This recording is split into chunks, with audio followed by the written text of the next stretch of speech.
All right, in this fifth session of week 10, we will talk about this very amazing phenomenon that Goryeo saram globalized their food, which is Korean food, within the Soviet Union. Soviet Union was the biggest country in the world. I believe it was probably the biggest country in human history.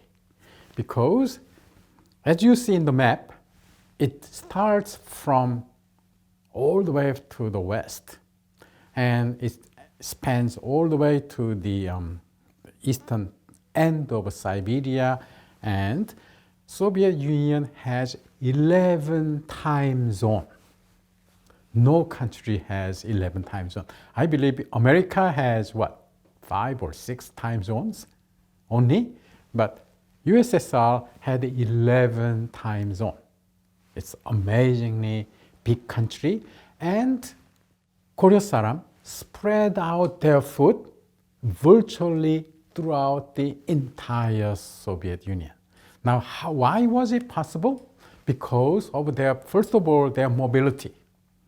As I said, after the death of Stalin in 1953, Koreans were given more freedom to travel and go to education, to go to schools. And in the former Soviet Union, because it is a communist country, the employment is that everyone is given job. And say if you studied chemistry, in any city, and if there's any chemistry jobs in the Soviet Union, the company will the state will send you there. So Koreans from Central Asia, they were sent all the way to Estonia, Latvia, Lithuania in the western, far west, and then all the way to east, Kamchatka and Sakhalin, and so on.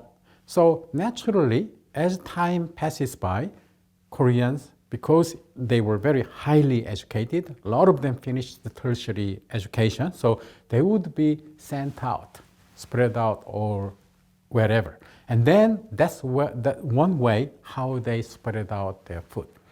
But also, at the same time, as I mentioned, this truck farming practice, the gobongjil practice of Goryeo saram, naturally they would move here and there, and they would grow their crops in warmer climates such as Uzbekistan and southern Russia, southern Ukraine, and then once they harvest their products, they would go to large cities throughout the country to sell. So they travel more than ordinary Soviet citizens, and that's how they spread out their food. And another reason why then the population, the people of the Soviet Union, the great majority is Russians. They accepted Korean food. Now there is a reason.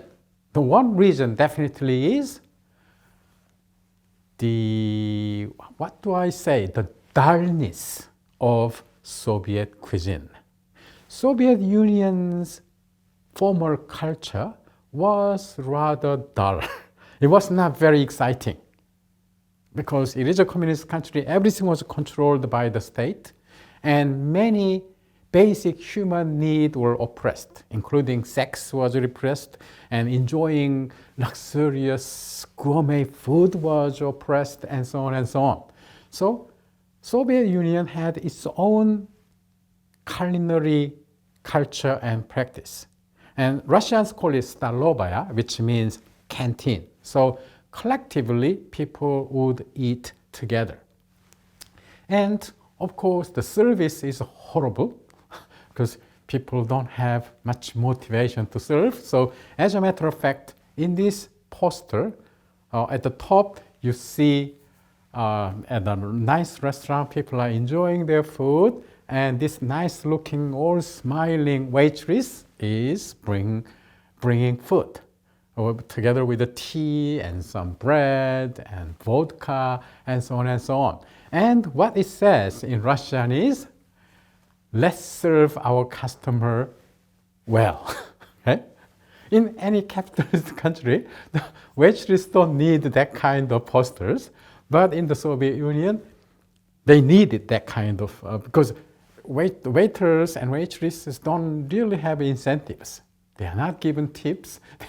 Even if whatever kind, doesn't really matter the quality of their work, the salary is the same everywhere. And it is not an exciting work at all. So, and the next image you see at the bottom, you see a Soviet child eating her meal at school, and she doesn't look terribly exciting or happy. Anyway, the meal in general was dull. And in this kind of culinary culture, when people tasted anything exotic, and in this case Korean food, people were fascinated and they fell in love with it very quickly. And that is why throughout the Soviet Union, this Koryo saram food, such as Korean carrot salad and kelp salad and so on, they became very, very popular. Particularly kimchi became popular. And about some nearly 30 years ago, I believe 25 years ago, when I was traveling in the central Siberia, in a very cold but very fine winter day, at a small local market, I saw a Russian lady selling kimchi. And there was no other, there was no Korean, no Chinese at all. It was only Russian. It was a Russian town.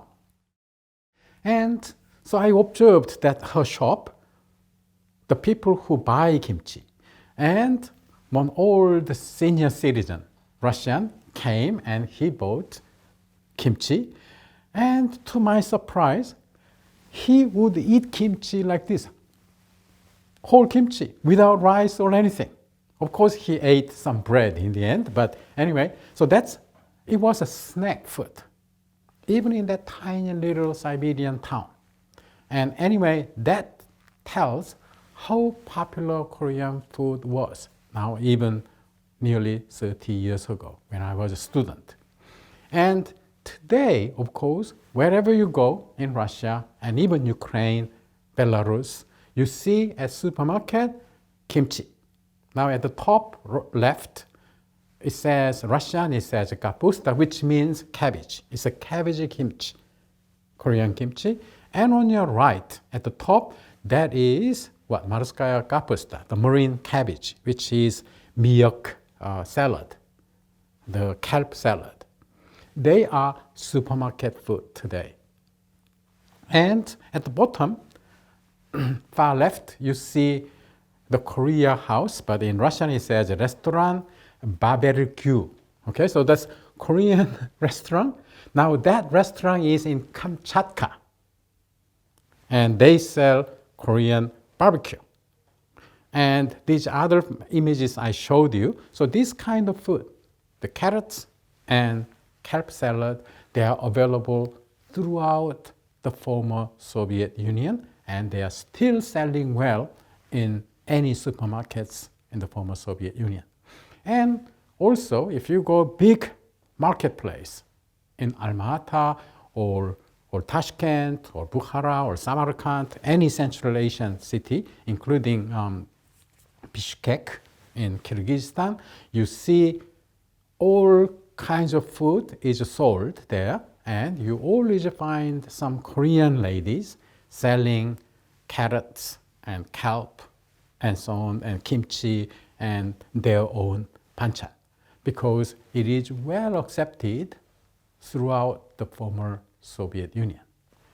Now, Koryo saram also migrate to America, some, and New Zealand, we have some, and Australia, and there they will also sell their food.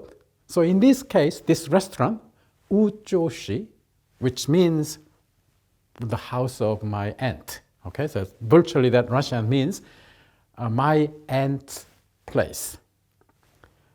And this restaurant, you see very exotic food that Americans don't know. And now that is, I think at the top, that is a kind of golubzi, which is like a bell pepper filled with some rice and minced meat and so on. And at the bottom is so-called famous, that is famous in South Korea today as well, is a guksi, their noodle, soup noodle. So anyway, Goryeo saram spread out their food, even though in South Korea you seldom see that kind of food, and they globalized it throughout the Soviet Union. And also now after 2000, increasing number of this Goryeo saram, like their Chosunjok co-ethnics from China, they would migrate to South Korea as mostly as workers. And they bring their own culture, culinary culture, and they spread out to South Korea. So today, in some Goryeo saram enclaves, such as one in Dongdaemun, very small one, but Gwangju city we have much bigger one, and there this Goryeo saram sell all kinds of Central Asian and Russian and their own food. And particularly after year 2007, when South Korean government started to issue H2 visas. Now these are the visas for overseas Koreans who want to come and work in South Korea. Now increasing more Goryeo saram came and they opened their restaurant. Now this particular restaurant in Dongdaemun, it represents Goryeo saram food. Multi-layer again. Goryeo saram food is not purely Korean food, but it is mixed with Central Asian, Russian, and so on. So in this particular restaurant, at the top and bottom left, that's their menu. And interesting, the menu is written in Russian. Of course, this restaurant mostly cater Russian speakers, including Russians and Uzbeks and Kazakhs who are in South Korea. And the menu shows they sell dog meat, interesting. And they also sell raw fish, the sashimi. And now that is very much traditional Korean culinary culture. And they sell Russian bread. Salyanka is a cold soup, Russian or Slavic soup. So now that's Russian. And then Central Asian, lipyoshka is a round bread. Or the Uzbeks call naan, or Indians also call naan bread, and green tea, and so on. So in Goryeo saram restaurant itself, they have a wide gamut of different kinds of food. And then there's another Goryeo saram bakery nearby in Dongdaemun, and now this one is even more transnational. Now, the name of the shop has both Korean, the Russia cake, and then here Japanese, Russia keki, and then there's a Russian here, Ruski